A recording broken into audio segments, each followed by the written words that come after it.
This channel does not promote any violent, harmful, or illegal activities. All content provided by this channel is meant for an education purpose only.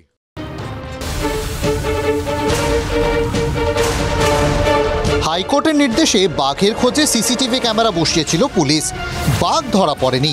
Sheikh Shahjahan এখন জামিন পেতে মরিয়া। আবেদন জমা পড়েছে এক আদালত থেকে আর এক আদালতে। বাঘ ব্যস্ত, গর্তে লুকিয়ে। সেই সুযোগ কাজে লাগাতে জাগছে সন্দেশখালী।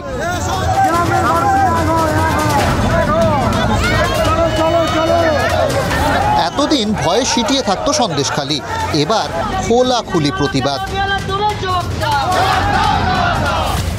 আগেই শাহজাহানের অনুগামী শিবু হাজরার বিরুদ্ধে মুখ খুলতে শুরু করেছিলেন বিরোধীরা।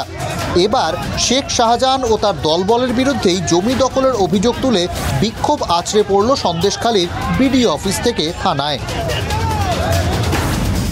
অভিযোগ, ভেরির জন্য লিজে জমি নিলেও বছরের পর বছর টাকা দেননি শাহজাহান।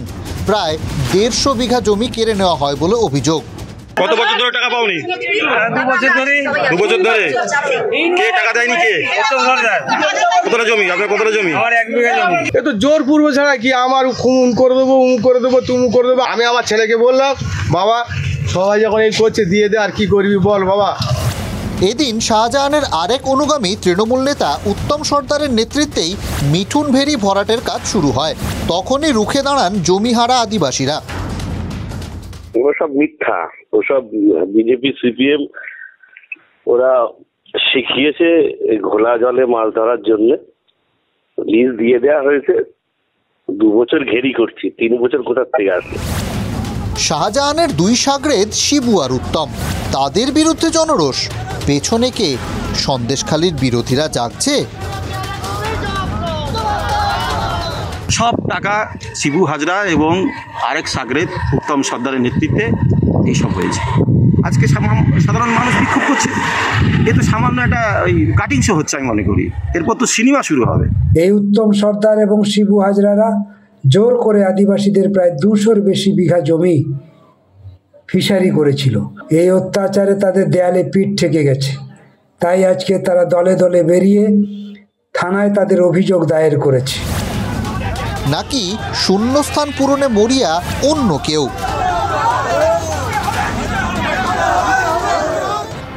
বাঘের পিঠে চড়ে বসলে কি হয় জানেন তো? বাঘের পিঠ থেকে নামা যায় না, কারণ নামলেই বাঘের মুখে পড়ে যাওয়ার ভয়। আবার বসেও থাকা যায় না, কারণ বাঘ তো প্রতি মুহূর্তে ফেলার চেষ্টা করবে। তাহলে কঠিন বিষয় পিঠে বসে থাকা।